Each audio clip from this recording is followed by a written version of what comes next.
So you can start your presentation, sir. Thank you. Thank you.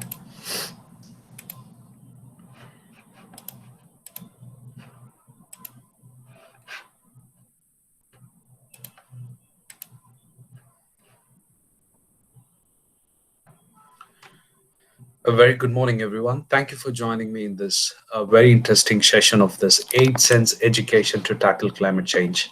Thank you, Karthik, for your very kind introduction. Once again, I'm Dr. Sultan Halifa Haroon Al Rashid. I'm a research strategist at the Office of Dean Research at BSc Abdurrahman Crescent University. And I'm also an advisor to a few other institutions in Tamil Nadu and across the globe. I'm an advisor to the Education Ministry of Maldives. And like Karthik said, I did my bachelor degree in Anna University in Electronics and Communication Engineering, then master degree in Nanotechnology.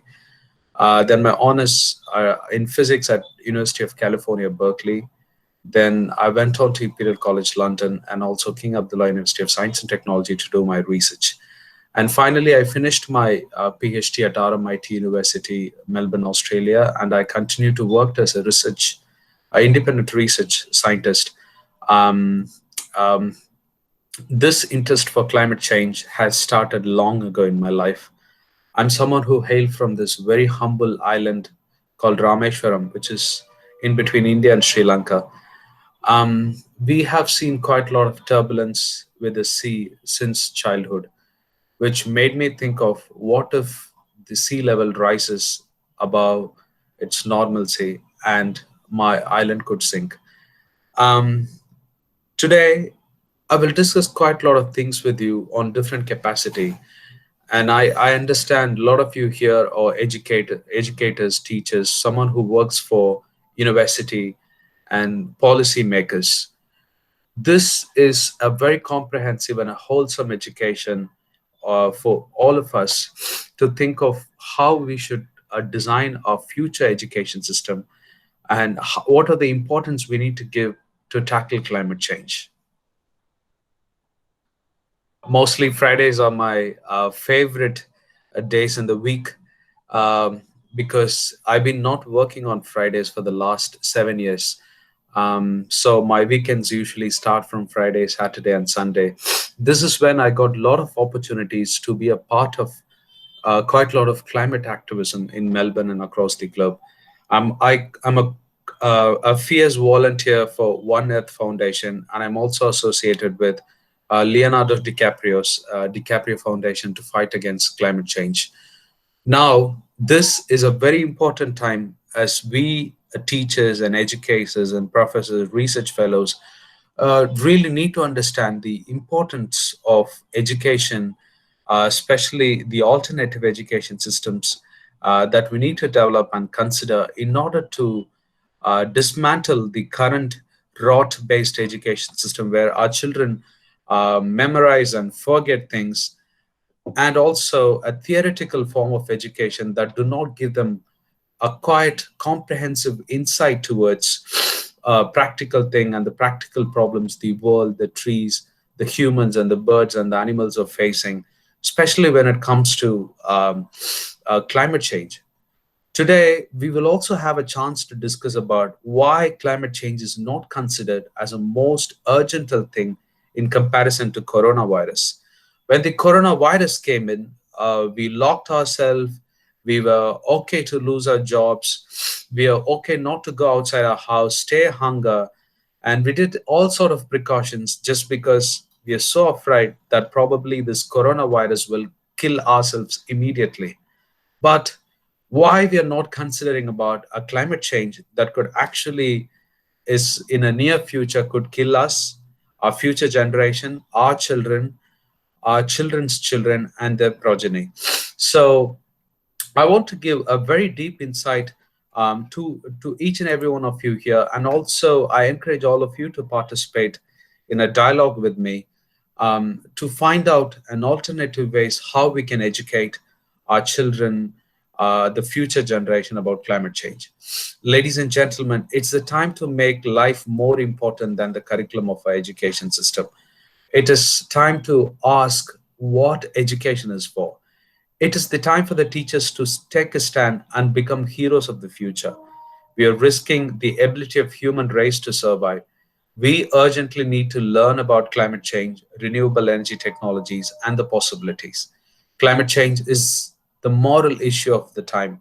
It's not a rhetoric, it is the most urgent of the issues that we all need to face, take it as a challenge, educate each other, and find solutions for.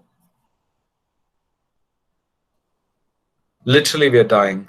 You know, when you see this image, I'm very certain you can understand the sort of catastrophe this world is heading for.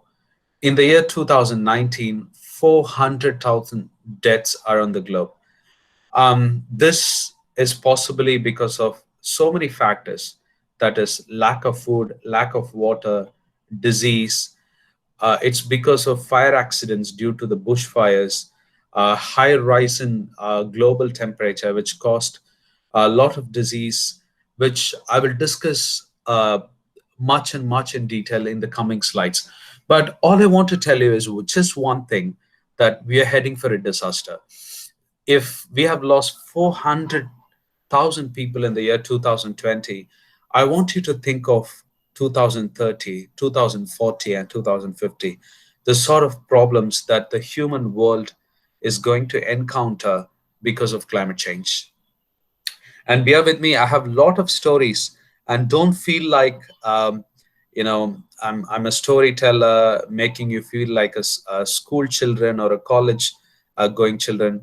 We all are friends here. We are here to share knowledge, and most of the time an effective way of science communication is to tell things by stories. So wait for a lot of stories from me. I'm going to make this session really interesting, and also a captivating session of knowledge through these stories and the problems that the world is heading and facing. Okay, now the real question: what is global warming? You know, this lamentation about global warming is everywhere these days. Greta Thunberg is marked as the Times World most efficient person in the world, or the most remarkable, or the most famous person in the world. What did this 17 years old schoolgirl manage to achieve? All she did, she went on a strike not to go to school, um, by talking about climate change, which has seriously sparked a fire across the globe to talk about climate change. It is very important for the young generation and all of us to speak about global warming and climate change based issues. Um, Let me tell you what is global warming is. What does it really means in a very layman and a easy scientific language that we all can understand. Um, we have our Earth and we have a sun. So the world has a small greenhouse barrier, which is made of carbon dioxide, methane, and all sort of lot of greenhouse gases that we identify. So the difference between the other planets and the world is this small barrier of this greenhouse effect. In case if we don't have this small barrier, the world would freeze. The world is as such, it is just because of the greenhouse effect. So the greenhouse gas, or the protecting layer, also act as a filter from the sun not to pass through the UV radiations. A lot of people misunderstand there is nothing called greenhouse effect, which is predominantly originally present around the globe. Yes, there is a small circle, a thin layer of greenhouse around the globe that helps us to prevent the ultraviolet radiation that comes from the sun, and also act as a protective barrier for the world not to freeze by the external factors of the universe. Um, so this is the normal condition. Now you got to ask me, what's wrong? What's wrong about having these greenhouse gases? Now the problem is different. I'm going to explain you in the next slide the difference between a natural greenhouse barrier, and also the man-made greenhouse barrier. Okay, I will come back to this slide in a minute. Human enhanced greenhouse effect. Like I told you, we have this natural greenhouse effect and the human greenhouse effect. And we all know right now I'm living in Chennai. The weather easily goes up to 35 degrees centigrade during the day.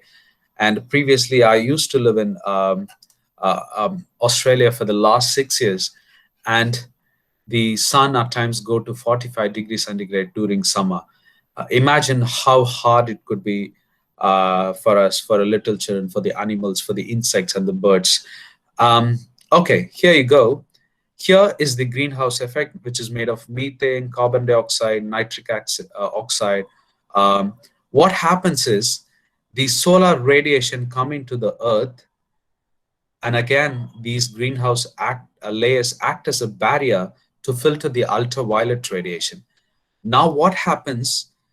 Since this layer is so thin, some of the radiations reflect back into the atmosphere. So it's a very natural process. Some heat comes in and some heat goes out, which is a balanced equilibrium phenomena. Now, just because of our human enhanced greenhouse effect, the solar radiation comes in and it is not able to transmit as efficiently as previous, that is basically 200 years before. You know why? We have accumulated lot of carbon dioxide and methane across our atmosphere, which has made the greenhouse barrier thicker. So the gases, the heat that comes into the earth cannot radiate back, and it stays around the globe and makes our environment warmer. So let me put this as a very simple example for you. You're making some coffee. I'm very fond of coffee. My mornings are never a morning without at least two coffees. It's very strong black coffee. Think, for example, you're boiling uh, coffee and you put a lid on it. That is the human enhanced greenhouse effect. Imagine you're boiling on a pan coffee, on an open pan. The amount of heat that is being generated, it is also released. But when you put a lid on, the heat stays inside, which makes that vessel a bit shaky and more hotter than it is normal. So I think this is the best way I can explain it simple to you. Now, the question we all need to ask to ourselves: have we done anything as teachers, as educators, or university professionals to explain these sort of things to our students? Have we ever done a practical experiment to tell them, this is what the world is going through? Um, I would prefer a way of educating our children through this sort of simple, practical experiments about global warming. Um, okay, coming back again, as I told you, the more heat get trapped inside the atmosphere, and the temperature across the globe increases in multiple folds in comparison to 200 years.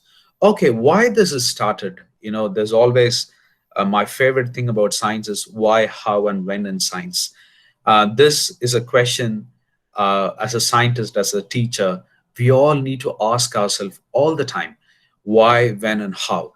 If we manage to find answers for these questions, this is when a real learning can be imparted into us. And only when we understand a lot of things, we can impart our knowledge across to our students. Why this happened? Why nobody spoke about global warming 200 years ago, 100 years ago, 50 years ago? Only in the recent few years, we are talking a lot about climate change and global warming sort of thing. The world. I'll go back to this graph and I'll explain you why. At the end of Ice Age, there's lot and lot of human-made energy production companies, usage of cars, killing of animals. It's all started in the last 200 years, where there's an excess amount of release of carbon dioxide into the atmosphere, which increased the layer, made the layer around the globe thicker, and caused the global warming sort of problems we are going through right now. It's basically 100% because of human activities.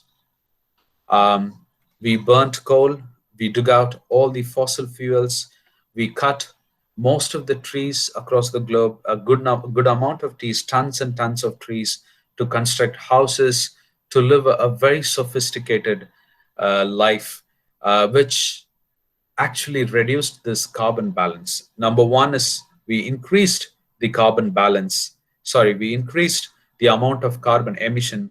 At the same time, we also decreased the carbon capture or carbon neutralizing capabilities. That is basically the trees, um, which is making our own planet suffer right now. Here is a small graphical representation of what's happening right now. Um, in the year 1968, they identified that there is a steep increase in the temperature across the globe, and also the emission of carbon dioxide is tons and tons and tons by burning the Chinese coal and the Indonesian coal for generating electricity, or the burning petroleum fuels to generate electricity. Now, the emission of carbon has gone into an unprecedented number, and also the increase in temperature of the Earth has come to 1.5 degrees extra than it was before 200 degrees centigrade. Ladies and gentlemen, it is my responsibility to remind you we are just 1.5 degrees extra, but there is a situation is estimated that the world will have 5 degrees more temperature than its normal. uh, just imagine 1.5 degrees from the normal level. I'm not talking about 100 degrees, 200 degrees, or 300 degrees, just talking about 1.5 degree. And imagine a day if it jumps to 2 degrees or 3 degrees or to 5 degrees, what this world is going to face.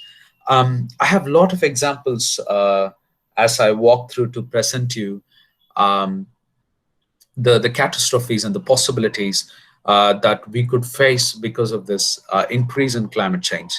So I'm very certain that I made it very clear to all of us what is global warming, how does this happen, and what are the basic reasons for global warming. Now, I would like to go back and have a very short discussion with all of you. If you have any questions, we can clear this right away.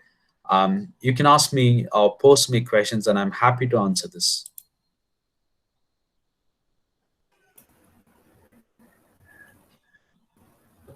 Participants can unmute themselves and ask the questions.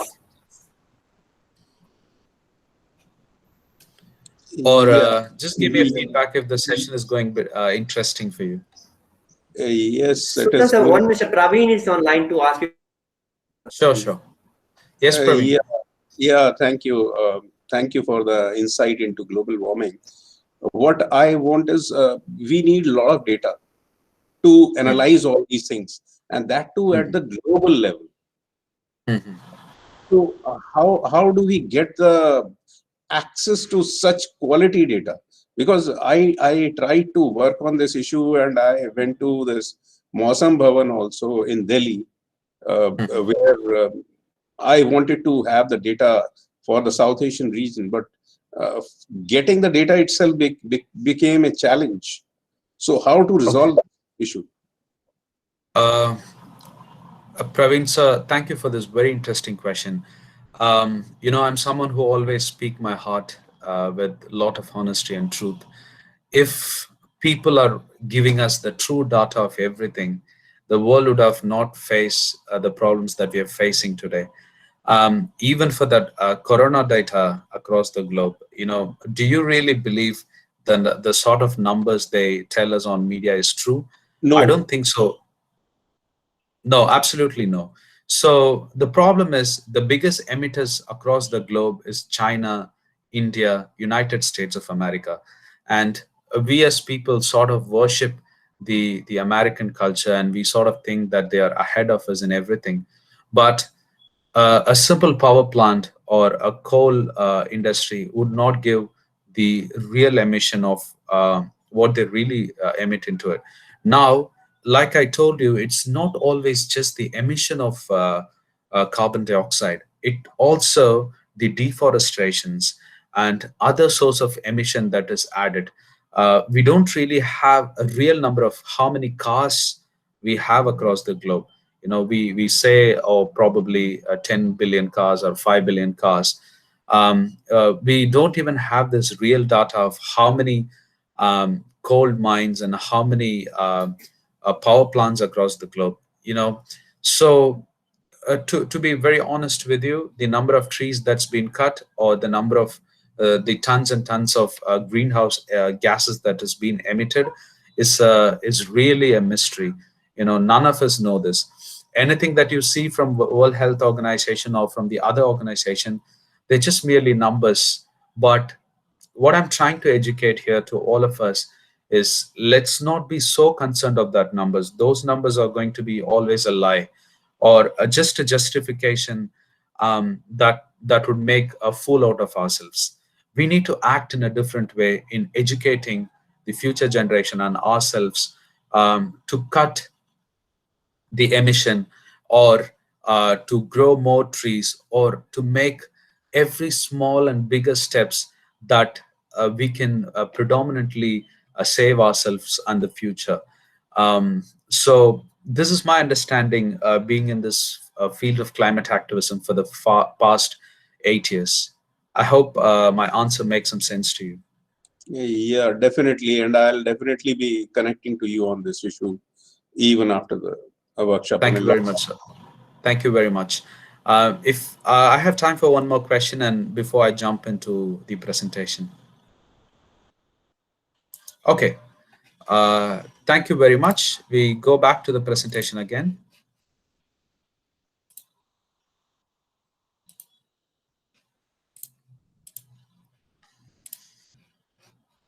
Okay. Now we learned what is global warming. Now, a lot of people think the greenhouse gas is just CO2. Literally, it's not just CO2. We have nitrous oxide, we have methane, carbon dioxide, carbon monoxide, and there's more fluorine-based gas as well, that is CFC and other form of emissions. Um, I will talk about this in detail of my personal experience in a few slides later, but please educate yourself. A greenhouse gas is not just carbon dioxide. There's a lot of methane content as well, which constitute uh, to a major role in trapping the heat within around the atmosphere. Methane plays a huge important role. And again, as someone who did my PhD in gas kinetics, I also understand these gases react with each other and they form multiple other forms of gases, which is more dangerous. And these gases are not being explored yet, which I will also give a very deep insight in the slides that are coming forward. Okay, what is the reason for greenhouse effect? I did talk a little bit about it in the past slide. The first is burning of fossil fuels. Number two is definitely deforestation. The first factor is that the 25% of the greenhouse gas come from the coal-based electricity generation industries. Not just that, if you see the Middle East is all about burning petroleum to generate electricity. And again, there's also a quite amount of that comes from the industries as well, the manufacturing industries, which does a quite different chemical process, release quite a lot of gases into the atmosphere. And again, in the past, we used horses and bullock carts, and today everybody has a car, and it has become a necessity. I want to make a very important and a significant advice to all of you.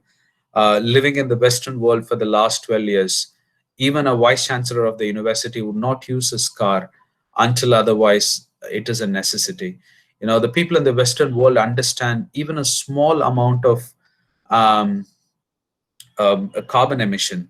Imagine in our country a political rally or a marriage function, or we ourselves, just as a matter of pride and as a symbol of class system, We all have cars and we would like to use it anywhere and everywhere we want to go. So we really need to think of this. Do we really need this? And this is again a psychological education to our children. We need to tell them that a simple life is much better, and a simple life is not just a personal privilege. Now it has come to an extent where we need to cut down these emissions. And the other form of energies, we burn quite a lot of things across, the food, the trees. Nowadays the best way of getting rid of any waste is just burning it, whether it's a plastic, whether it's a food scrap, or it is a tree scrap, or any sort of thing. The first thing they do is just burn it and send it through. um, in Tamil Nadu, we have this festival. It's the first day of Pongal, which is called Bogi, and I'm not very sure about how the other cultures in India follows that.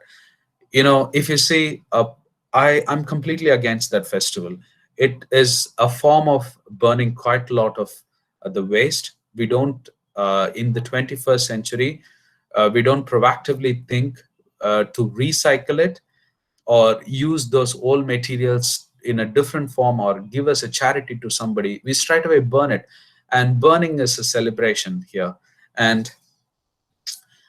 we need to think something about it, and we need to educate our children down on these factors as well. So these are all the major reasons for the contribution of greenhouse gases. Now I'm hitting very directly to the biggest emitters across the globe. If you see the burning of the Chinese coal, the Saudi Aramco company, the Gazprom, the National Iranian Oil, the Coal India, the Russian coal, these are the major contributors of carbon dioxide. And if you see here, the private sector companies contribute 25% of the global greenhouse effect. But the 75 is the state run, that is the government companies. What does it show is a lack of policies or the lack of awareness of the policymakers or the government authorities and the bureaucrats. We need to think something about this, and I'm very certain this is not going to be an immediate change. We need a very well-educated leader who thinks of these vision. There are three leaders I'm very fond of, and I really respect them for the sort of activities that they have done in the past 5 years. Number one is the Prime Minister of New Zealand, Jacinda Ardern. She said by 2030, she will completely eradicate any form of emission, and New Zealand will switch to renewable-based energy in another 10 years. Again, Canada is doing quite a lot of that. They're trying to shut down a lot of their energy, and they're trying to change to a net zero emission. Angela Merkel, Germany is one of the biggest solar power generator across the globe. They also have wind turbines and other way of generating energy. Israel is playing a very crucial and important role in educating the world and also implementing quite a lot of new technologies in renewable energy-based sustainable energies. Sustainable energy methods. So this is something we need to educate our children about. We need to tell them that there are a lot of ways to generate energy. Burning coal or burning petrol is not the only way. And India has quite adopted these things since the independence. During Pandit Jawaharlal Nehru's time and Indira Gandhi's time, this proactively built quite a lot of bridges across the India, which has the other side of the story. If you go ask the indigenous people, they say our rights being stripped out of us. They came into the forest and they built dams, so which completely evolved and changed our livelihood. So everything has two kinds of the sides of the coin. But now we all have to understand the future. The past is past. Yes, we have burnt quite a lot of coal. Now what are we going to do to completely eradicate or correct the mistakes? Or are we going to continue to do this and get vilified by the global warming and its segments to come? Okay, now The first and foremost thing of global warming is the warming of the atmosphere. The warming of the atmosphere, what does it do is melt the glass. Say, for example, take a bowl, put a few ice cubes into it and heat it. What happens? It melts. The same thing, when the earth and the surface of the earth warms up, the glaciers melts because the glaciers cannot tolerate an excess heat. Now I'm talking about 1.5 degree um, change. The ice is melting. The Arctic is melting. There's quite a lot of place across the globe is melting. Especially the Antarctica is melting. Now, what will happen is when the glaciers melt, the ice will also melt across the globe, which will increase the sea level. It is like adding extra water into the seawater. So basically the source of drinking water and pure water is mixing with the seawater, which is a waste of resource, number one. Number two, the sea level is also rising. Okay, what happens when the sea level rise? We all know about um, Maldives, a beautiful island. Most of the time, Maldives is known for its holiday honeymoon destination. Even when the corona was so furious across the globe, Maldives had a great business as tourist nation. Maldives is completely sinking because they are set in the lower altitude of the sea level. Now imagine the southern tip of India, Kanyakumari. Imagine Rameshwaram, and imagine the other islands across the world, which is at a lower altitude of the sea. Especially when the sea level increases, think about the life of people there. Think about the animals there. They're all gonna sink. That is one. There's an increase in the sea level. Number two, the humidity across the globe will increase. When something is warm, there's also a lot of humidity. The simple example I can tell you is close your kitchen and boil water. What will happen? The whole room will start to become humid. Imagine, this is not a very favorable condition to plants, animals, and other natural ecosystem. It's not just our room; it's the whole entire earth which is warm, and the humidity is high. So the air temperature near the troposphere is also will increase. The temperature on the surface of the ocean will also increase. The temperature over the ocean will also increase. And the temperature over the land will also increase. And finally, the temperature in the atmosphere increases. Okay, let me put it again. When the ice is melted, what happened? The ice melted because of the temperature around the globe. Now, because of the melting ice, the sea level increases. That's not the end. The humidity across our globe increases, the temperature of the air increases, the temperature of the ocean increases, the temperature of the surface of the ocean increase, and there is heat everywhere. There is a lot of heat across. The temperature on the land as well increases. I'm stressing this point because there's quite a lot of things that we're going to discuss in the next slides will explain you how these changes across the atmosphere is going to make a huge impact in our lifestyle, not just our lifestyle, the lifestyle of animals, birds, insects, and the other form of nature.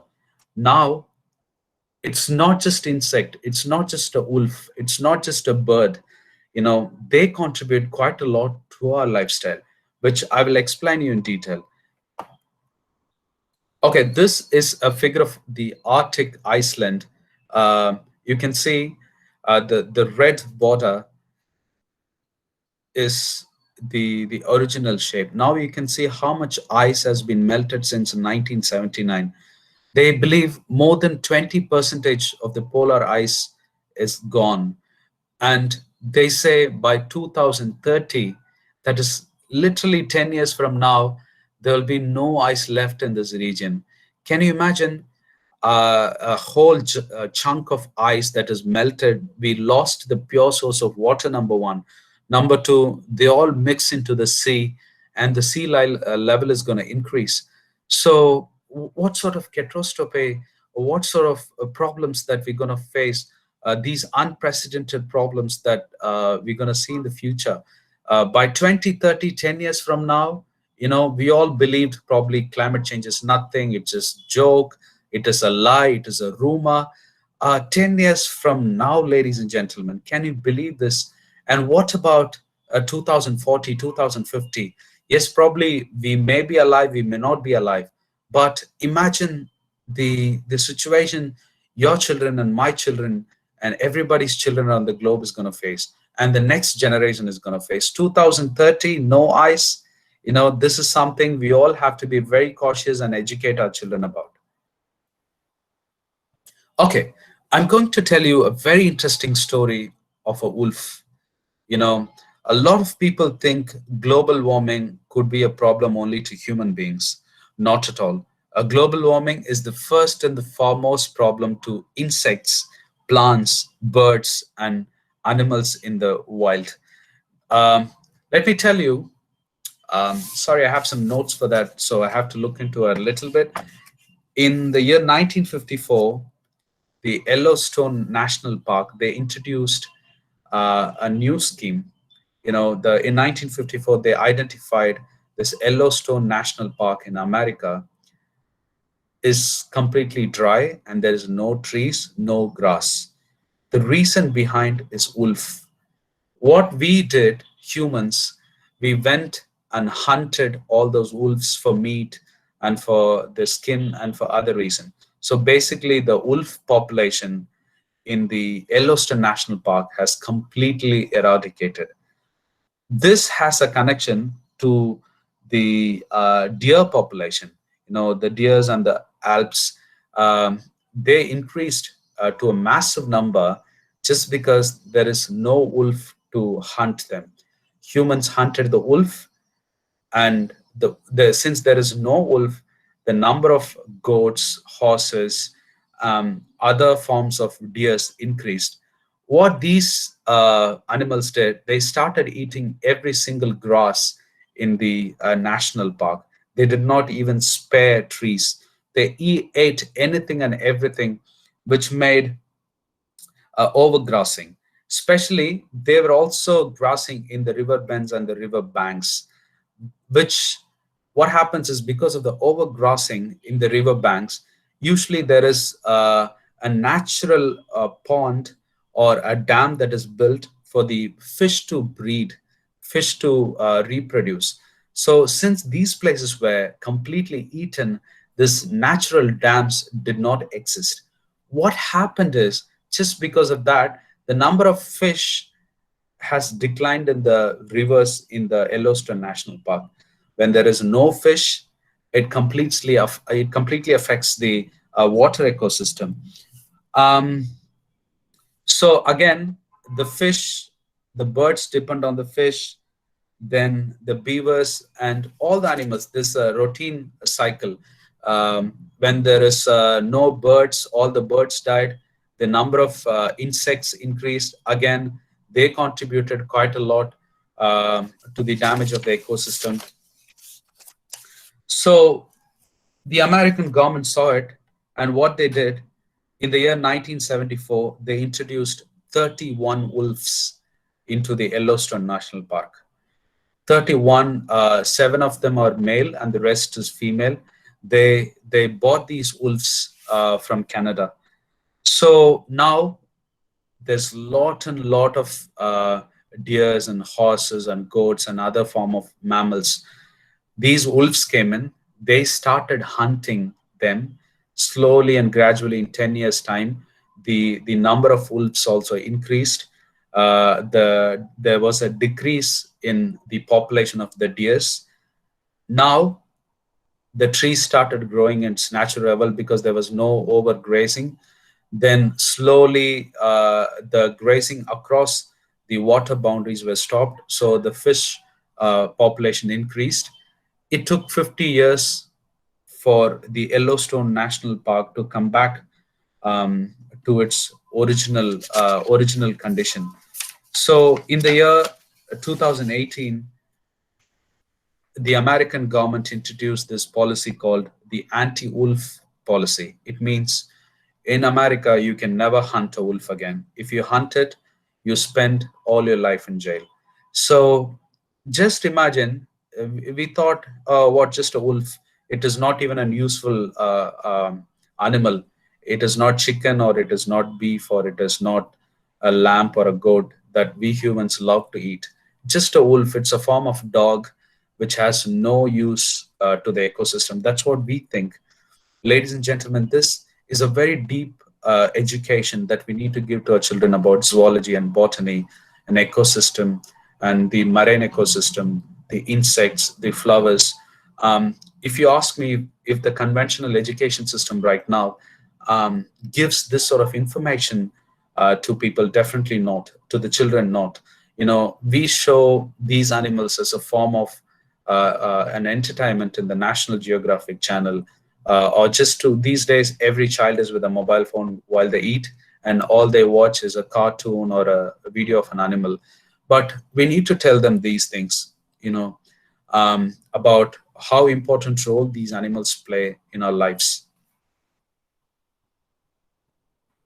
Okay, again, this is a beautiful walrus. I'm very fond of walrus. Whenever I travel to New Zealand, I always go to this walrus park. These are very kind and humble animals. They're lovely to be with. What do these walrus do? They let their baby calves on the ice and go down into the water for hunting. Now, just because the ice is completely melted, there is no ice left. So these baby ones just hang on the water tirelessly. They doesn't know much to swim, and at times their endurance and their natural lifestyle completely get reduced because they don't have ice to sit on. They don't have, they usually rest on the ice. But when there is no ice where they will rest, they have to spend all their time in the water. Imagine if you're thrown into a swimming pool or into the sea and asked to swim for the whole day. How bad would you feel? We can't even swim more than 1.5 hours. That is the maximum human efficiency that has been reported today. So think of these animals. Melting of ice, increase in greenhouse effect, make the ice to melt. And again, these animals are suffering. The third one is the South Pacific Ocean, the coral reefs. Because, like I told you, the increase in global temperature also increase the surface and also the sea water temperature. So these corals cannot tolerate a temperature beyond a limit. So it is called bleaching. When these corals get bleached, they die. When the corals die, we cause huge damage to the marine ecosystem. Again, I have a story of an owl. What happened in the Norway 50 years ago, the owls were in the color of pale gray. Now, slowly the population of owls are changing into brown because their body could not adopt to the weather condition and the evolution that is occurring so fast. Imagine if you're asked to, even as humans, we take like 20, 30 years to become a person of a good mind and good heart and good soul. We go through this rigorous harmonic changes from an adolescent to a teenager. There's a lot of problems that we face, and only at certain stage we become a better person. But imagine if you're asked to fast track your life, if you're asked to run every single day and adapt to every change across this. This is what these animals are facing right now. Somehow, we humans get away with everything. When the temperature is hot, if you have 30,000 rupees, you can install an air condition. If the groundwater is gone, you bore it in with the technology and you bring better water. If your home water has become salty, you buy water bottles. And humans are very smart in alternating the necessities, or they adopt to changes very quickly. But imagine this poor animals, this poor owl, which looks brown in color right now from its original color, pale gray. This is because of the change in climate, the change in food style of them. There is many other examples, but I'm going to finish this session with this 4 examples. Now, this ladybird, this beautiful ladybird, which is always to be in non-melanic and in melanic color, this black color do not exist anymore. These ladybirds play a very important role in transferring in the production of fruits and flowers. Now, there's just because this non-melanic ladybirds do not exist, there's a huge crisis in flowering across the globe. And the pink salmon, which used to be plenty in number in the Atlantic Ocean, now travel from the Atlantic Ocean because the water is so hot. It cannot sustain the heat. It's moving from one place to another, which is actually changing its habitat. Again, this a pitcher plant. The pitcher plant has become so hungry, and it used to catch 100 insects a day. Now the insects feel so warm and they want to go settle somewhere, and the pitcher plants use this as a tool to the insects jump into this pitcher plant, and it's consuming more more insects than its normal, say, which has dropped the number of insects in a forest. So these are the stories, the crisis the world is facing right now, the animals are facing right now with the increase in global temperature.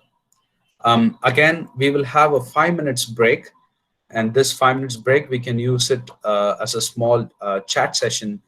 And if you have any questions, feel free to post it to me.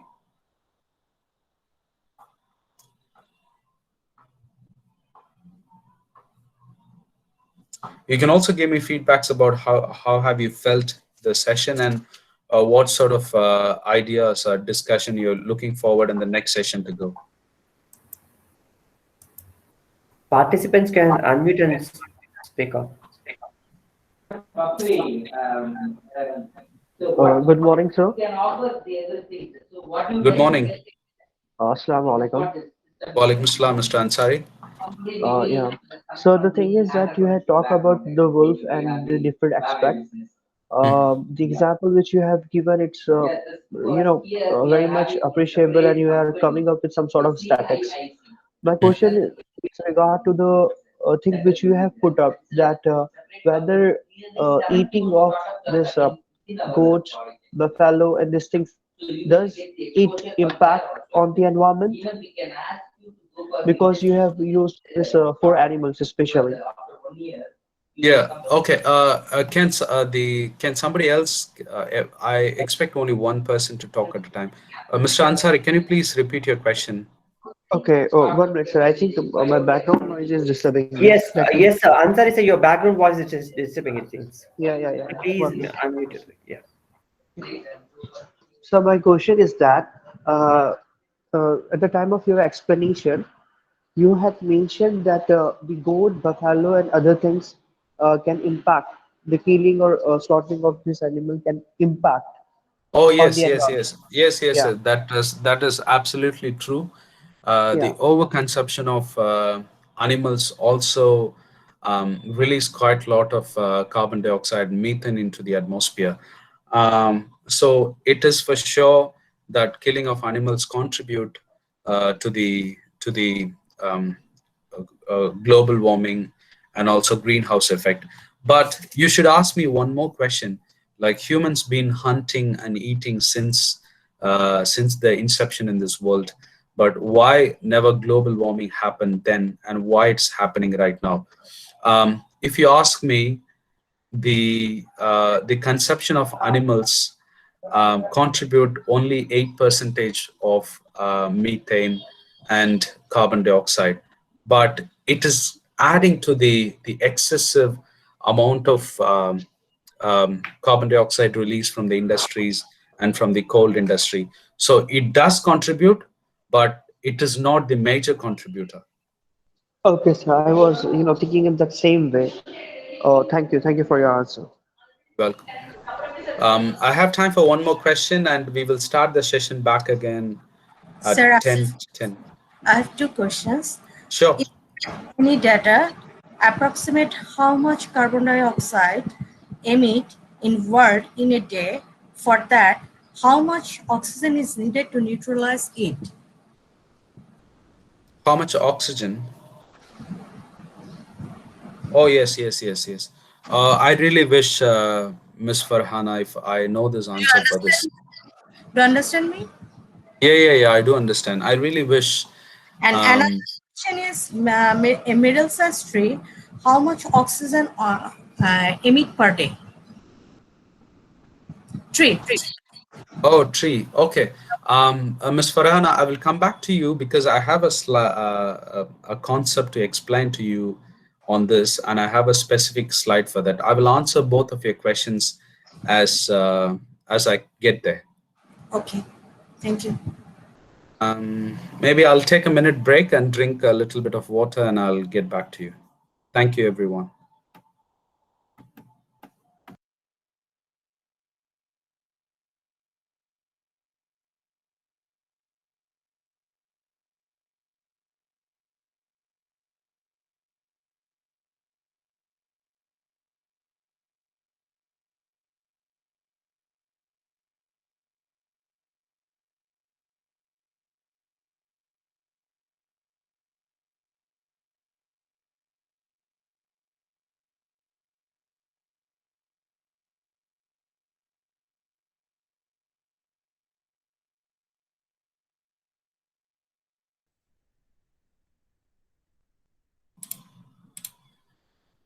Okay, we will start now.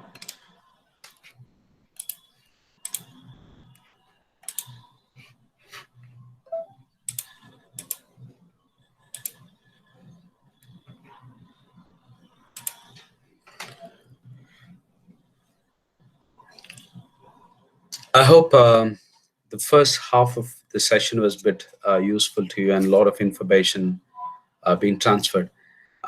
We mainly concentrated what is global warming, what is greenhouse effect, and how does that happen, and in what way these things affect our ecosystem and animals. Now, we selfish human beings, I call myself, not anybody else. Shelf is me. I always focus on me. Um, Now let me tell you, maybe this will scare you, scare all of us, and we need to transfer this sort of ideas into our children at a very young age through a curriculum that is imparted along with their present curriculum to tell them how important is to realize global warming. Otherwise, you will face a lot of problems when you become 20 years old or 30 years old. Now, let me tell you what are the problems that humans face because of global warming. Number one, it is very, very important to understand the difference between climate change and carbon economy and their interconnections with each other. You know, a carbon economy is the major reason for climate change. Major, major, major. The industrial evolution that happened 200 years ago is the major reason for the climate change. And are we taking any actions on that? Are there any new policies built? Is there any um, any monetary or conditions for the biggest emitters across the globe? The World Health Organization identified 34 indicators, especially in four impact area for climate change and economy. Like I told you, when the surface of the earth increases, there is the high possibility the agriculture uh, completely destroys. This is a main reason. If you see the northern part of India, Rajasthan, even in Tamil Nadu, when there is no proper rain, and there is also no groundwater, there's a lot of droughts. This has impacted agriculture in a major way. Now, as I told you, just because the glaciers are melting, there is high chances in the Himalayan valleys, when the glaciers are melting heavily, there is a high possibility the northern part of India have floods. And also when the ice melts, and also the dynamics of the mountains changes because of this climate change, there is a high possibility of landslides. Wildfires, something I personally experienced in the year 2019 and 2020. We had the Amazon forest. Then the whole Australia was burning last year along with this corona problems. And I was living in the city, Melbourne. The whole city turned black. The sky was black. We couldn't breathe. And millions of animals died. That was quite a tough time in our life. Imagine this is because the atmosphere temperature increases. These small grasses, they get littered by this the temperature of the atmospheres, and they continue to spread because it is a feasible condition for them to spread. And it also takes days and days to completely shut off the fire, because the environmental condition do not support it. So droughts, flood and landslide, storms, wildfires. Imagine how much people can die because of this. So many, I suppose you can imagine how this can happen also. Also, because of the carbon economy, oil sands and oil spills. This is transporting oil and petrol by sea. This contribute differently to the marine economy.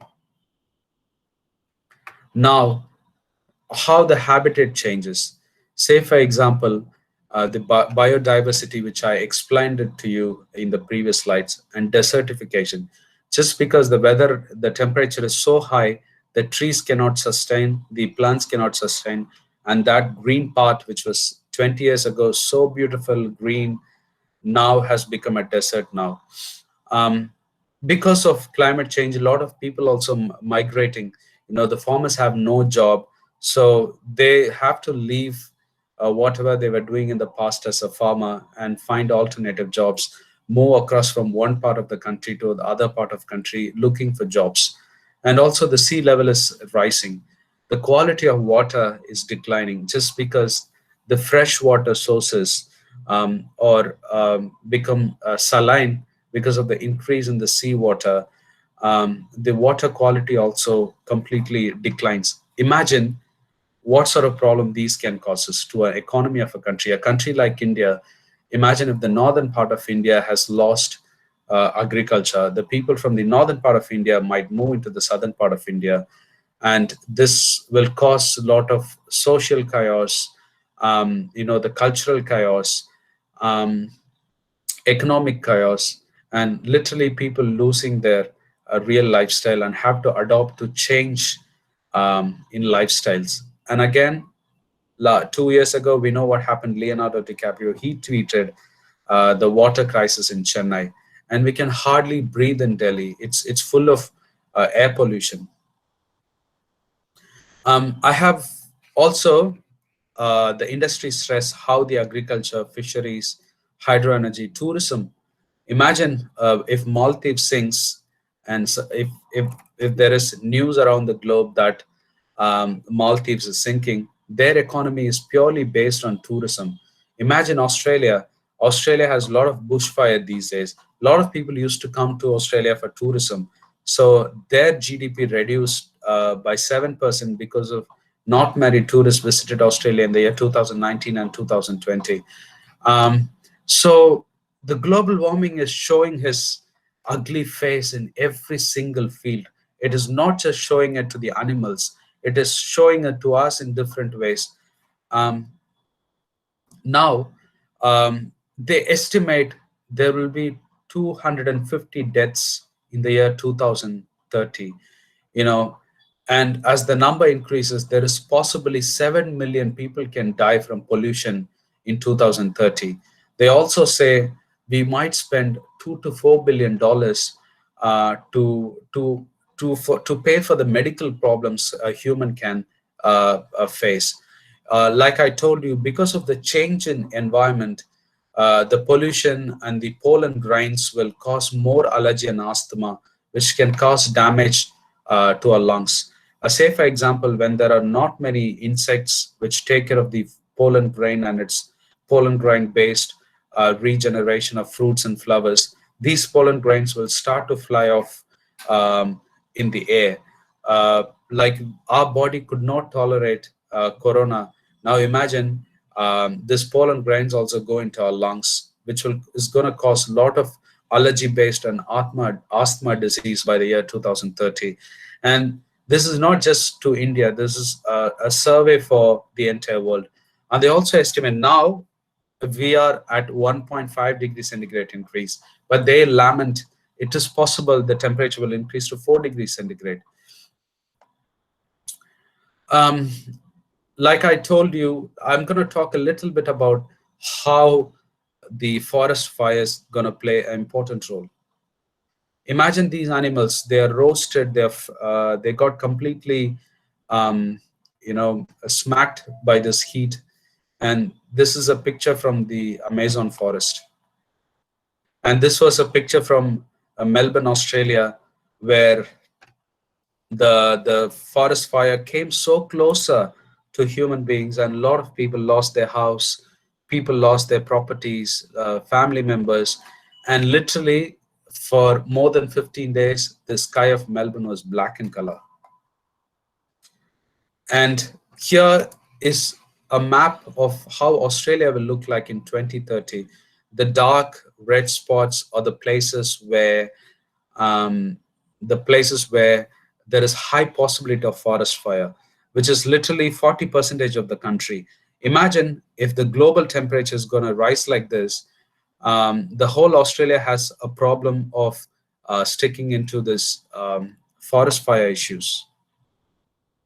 Droughts, the surface temperature of the earth is increasing, so no agriculture. People migrate from one part to another. Now, since there is quite a lot of air pollution, there's soil contamination, water pollution because of this global warming. All the air that we're gonna inhale is gonna completely change. And just because the vegetation, the normal process of agriculture has completely collapsed, we are using pesticides and other alternative ways or genetically modified food, which is gonna make our health worse and worse. We all thought it's just the temperature rise. The temperature has impact on agriculture. Just because the agricultural land are gone, we need to find alternative ways to produce vegetables and fruits in a quicker process. What is a quicker process? It's a genetically modified pesticide-based vegetables. So our consumption of food is completely collapsing. And again, I told you the water pollution problems because of the carbon emission and the other gas emission. And most of the water across the seashores in the world is becoming saline. And there's one point I want to emphasize here. Just because the dynamics of the insects and the parasites are changing, there is high possibility that a lot of people will have malaria and dengue, especially mosquitoes. They like a warm temperature. So that's the reason they go settle inside the bushes and in the hot places. When the temperature of the earth itself warmer, they're going to reproduce more and more, and we're going to face a lot of malaria and dengue based diseases. In Australia, there is no malaria and dengue, but they're already in a research by 2030, there's going to be more dengue and malaria because of the global warming based thing. So they're investing a lot on medicines and research technologies there. And again, when there is flood, when there is drought, people migrate from one country to another. Nowadays, migrating between the states are okay in India, but because of the territorial sovereignty policies, the immigration policies, countries are restricting people to come inside across the globe, which will not even allow people to migrate from one place to another because of climate-based problems. And finally, ladies and gentlemen, I say this with a complete conscious of my heart and soul, the life of these indigenous people.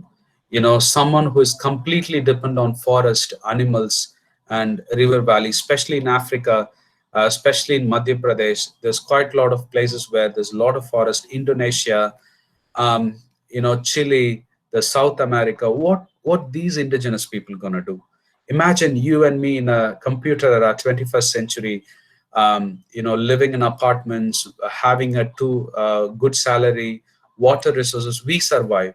What are these people gonna do?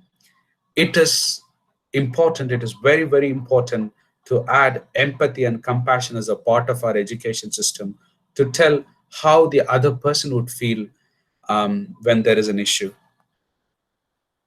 And this is a picture of Delhi, and I don't have to talk more about it.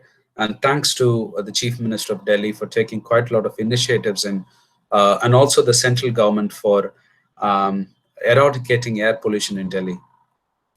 And this is a picture that my mother sent me a few years ago from Chennai. Now, how are we going to tackle this? The last half an hour of this session is purely going to be how are we going to tackle these problems? 2050, they say the temperature could go to 2 to 4 degrees. How are we going to stop this? A few years ago, the Paris Agreement was signed in 2016. More than 190 countries, they came together in Paris and agreed to put a certain amount of limitation to the carbon emission and to maintain the temperature, the global warming temperature to 1.5, which they identify is a safe temperature. But as a scientist, as someone who consciously aware of a lot of dynamics about the climate gases, 1.5 itself a dangerous temperature. And today, people are talking about 2 degrees centigrade is okay. And what about 4 degrees or 5 degrees, my major concern. And thanks to Donald Trump, he pulled out of the Paris Agreement, which made a lot of people to come out and talk about the climate change. As someone who is so aware of international policies on climate, New Zealand and Canada and quite a lot of leaders came into power. They won elections just because they made a vouch to the people that they will eradicate any form of carbon emission. And this is where was the major fall of Donald Trump, was pulling out of Paris Agreement, pulling out of WHO, UNESCO, and so many other things. It was one of the bad moves, and I feel the Paris Agreement should come into existence again. Every country should consciously have their own policies to eradicate carbon emission. Net zero carbon emission, is that possible? India has so many power plants. The whole India is powered by the Indonesian coal and the coal from China. Can we completely eradicate it? This is a very important question I want to ask all of you. We need to invest on sustainable renewable energy sources, carbon, wind power, hydropower, and there's so many other ways of generating energy. We need to invest quite a lot of that. If you ask me, is it important to invest on a moon mission or a solar power or a renewable energy power mission? I think the renewable missions are more important for our country, especially a country with so much of solar power. We can generate quite a lot of energy with our solar energy technologies, hybrid energy technologies. So this is something we need to educate our students. We need to, although I'm very certain you all do research in different field of research, but somehow collaborate or integrate your mission into global warming. If you're a physicist, chemist, do something about a solar cell, or if you're a mechanical engineer, think of an alternative and an easy way of generating hydro energy or a wind turbine. If you're doing research on management, economy, any field, it's okay. It's okay, any field that you do research, but somehow address this problem through your research. Right now, all we need is a massive awareness that people understand that this is not a small problem. And here is the answer to the question that's asked by somebody. I'm sorry, I forgot your name. Nowadays everybody talks about planting trees. There's a lot of trees are gone, so we are planting new trees. There is an old tree is never an alternative to a new tree. An old tree which is 100 years old, 200 years old, has the capability to absorb more carbon dioxide into it. And as the tree age, it also settles quite a lot of the carbon absorption into the ground as well. So a tree can literally take 1.2 ton of carbon dioxide per day, a old tree. But it is an experience of Sachin Tendulkar and the new cricketer. Tendulkar has a lot of experience and he can face any sort of problem. So as old tree, it has seen so much of carbon dioxide in its life, and it has the capability to absorb more and more. But a new cricketer will not have much experience in handling the sports dynamics. So the new tree has to be there for another 100 years to absorb more carbon dioxide. Now the emission is also getting bigger and bigger and bigger day by day, and the capability of the trees are reducing as well. So how's this balance gonna change? The only alternate is to reduce the carbon emission and stop cutting trees as well. At the same time, plant at least 1.2 billion trees by the end of 2030. Now, I come to education. I do understand there's a lot of us here are teachers, or scientists, and researchers. When people say global warming, they're actually talking about the same thing that I lamented for this past 1.5 hour. How the temperature increases, how does the world changes, what is global acidification. But we need to tell our children more than that. I let this slide completely empty because I want all of us to think, how are we going to integrate this education of global warming to this current education system? And I'm very happy and I'm extremely proud to announce that I have developed an international curriculum that will fit into every country's need on global warming and climate change, which will start from 3rd grade to 12th standard. As they learn a subject, as a third class children can understand a lot of things through pictorial representation. As a student learn politics, law, chemistry, physics, biology, sociology, this curriculum will go sit and complement the existing curriculum to make them aware about global warming. It will tell them not to throw a plastic. It will tell them how important it is to preserve a tree. It will tell them how important it is to take care of a small pond, how important to consider a marine diversity, how important is an insect, how important is a bird, how important is an animal. And moreover, they will also have this imagining capability, what will happen to our planet if we don't stop emitting carbon. This curriculum will also encourage them to jump into research in the field of renewable energy as well. What I did today right now is a complete science communication. I told a lot of things to you in a way of a storytelling. When science and journalists come into play, when they practice certain amount of honesty, it will be a true eye opener and a whistleblower to the world. Right now, the scientists speak, but they also need more tools to tell the people this is the problem that's happening right now, And these are the steps that we need to do in order to eradicate this problem. So scientists and journalists are the crux of the future climate change. And if you're a scientist, a lot of people assume us like we are on a lab coat with the big goggles and chemicals. That is not real science. Publishing papers do not justify um, the problems, the real type problems that you're facing right now. Scientists need to speak. We need to educate. We need to collaborate with actors, movie producers, television channels, politicians, to tell them the sort of danger that the future world is going to face. So science communication is extremely important when it comes to making people aware about global warming. Now, let me come to this question: why global warming is not treated more urgent as corona?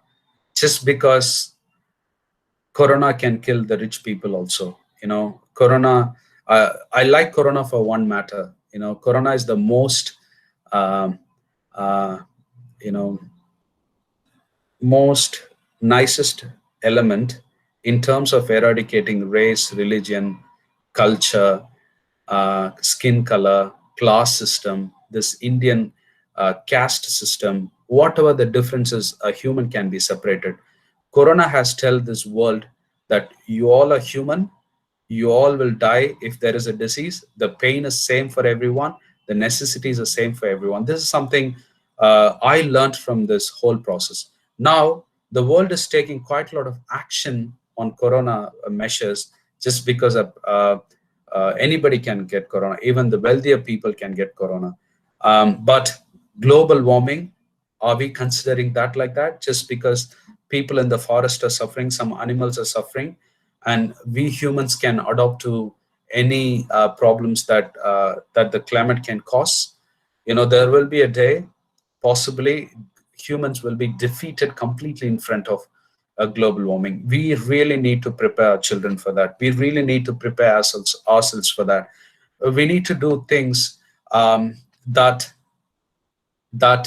educate every one of us about the existing problem and the problems the world is yet to face. And look, this is the good thing we humans have done during this corona. Yeah, we all used masks. What we did, we threw it everywhere, and finally they all ended up in the river banks and sea.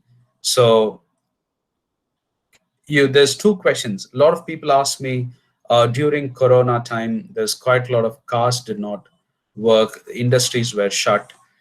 So Sultan, do you think we have done well to the contribution of greenhouse gases?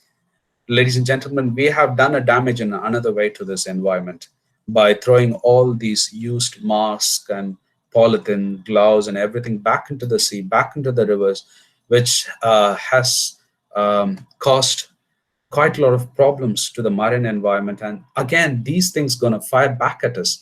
This is going to contribute in a different level of this climate change.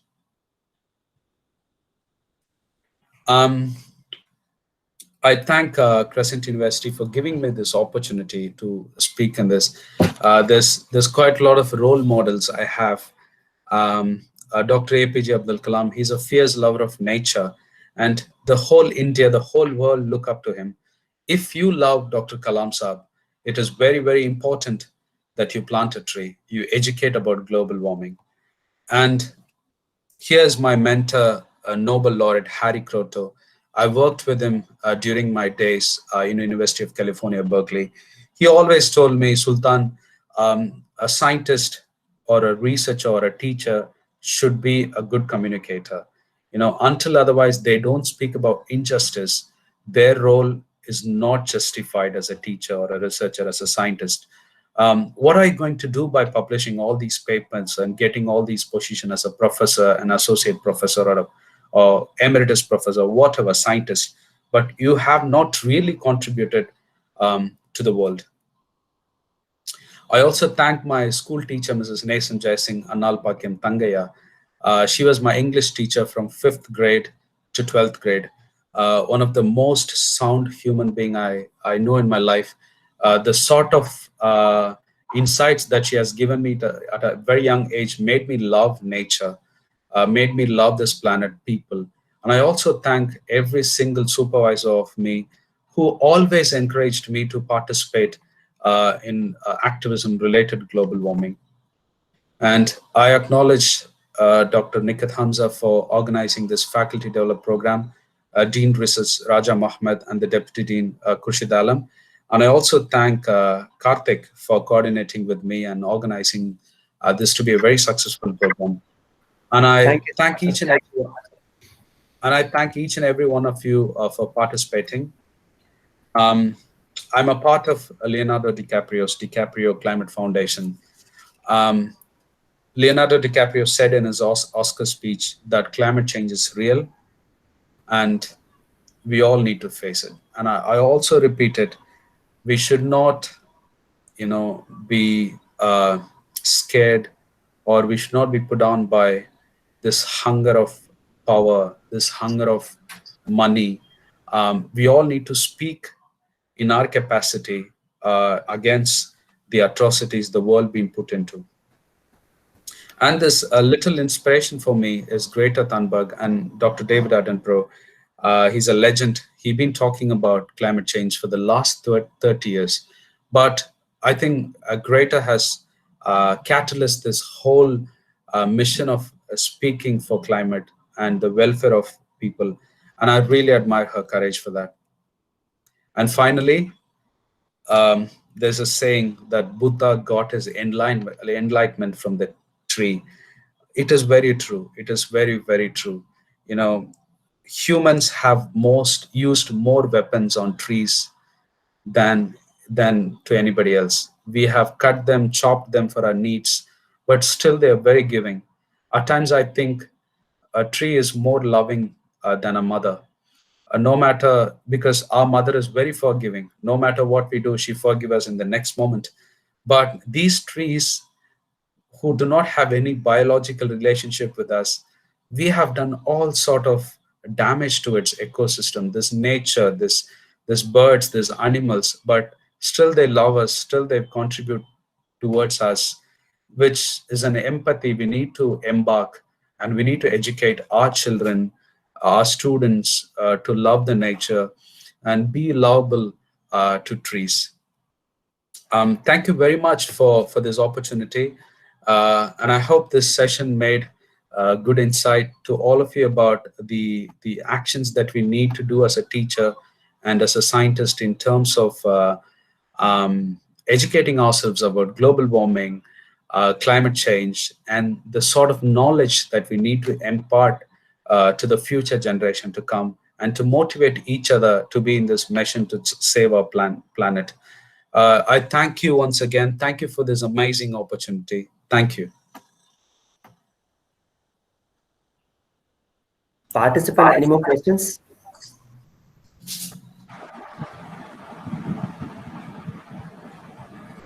Thank you, Ms. Farhana. I'm sorry. I hope I answered your question. If you have more questions, you can continue to ask me.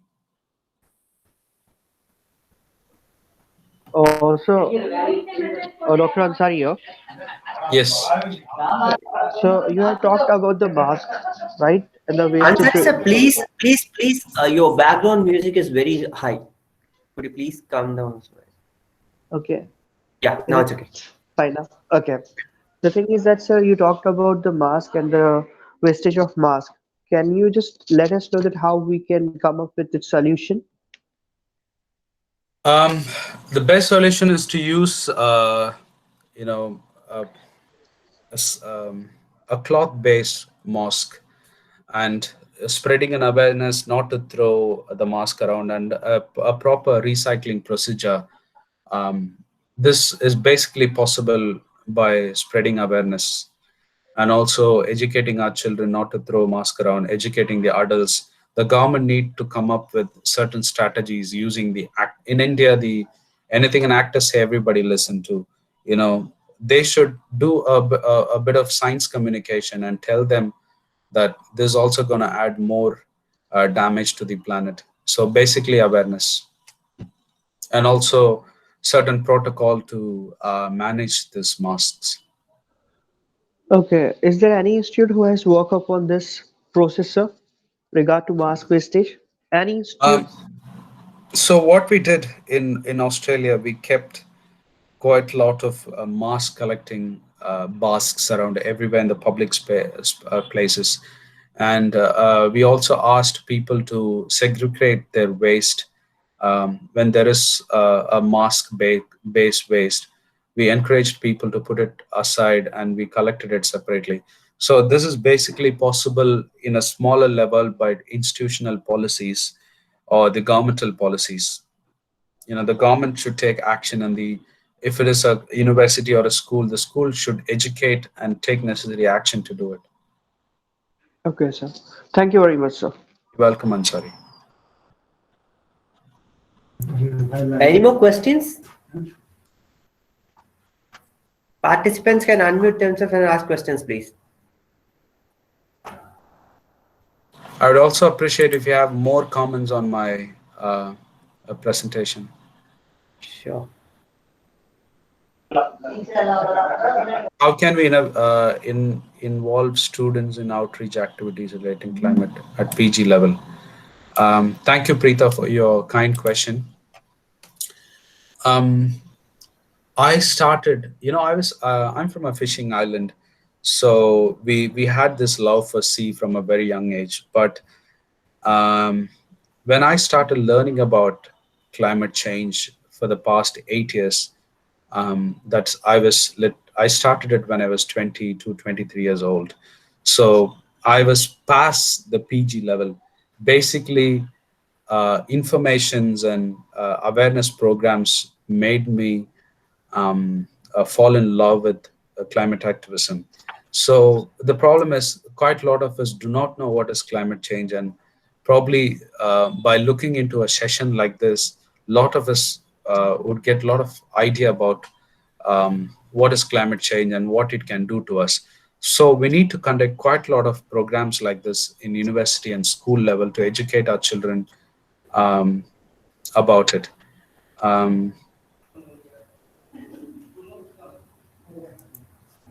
So thank you, Ms. Farhana, for she said she gonna arrange a big cow rampant campaign.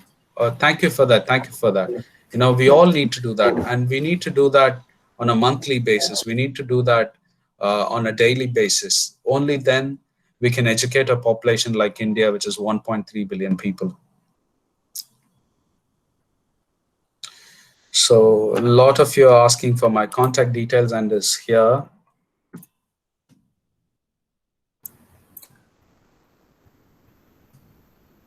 Participants, if there's no more questions, shall we end the session? Karthik, I would like to hold the session until Sure. 10:55. Sure, not an issue, sir. You can also type your questions if that's okay.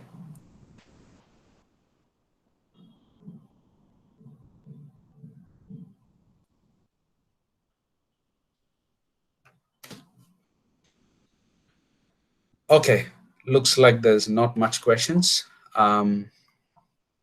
Karthik, then I'll let you take over the session. Thank you everyone for participating. Thank you so much, sir. Thanks Feel for free to sharing write your to me if you have any questions, and I'll be happy to support you and assist you in any way I can. Thank you. Thank you, sir.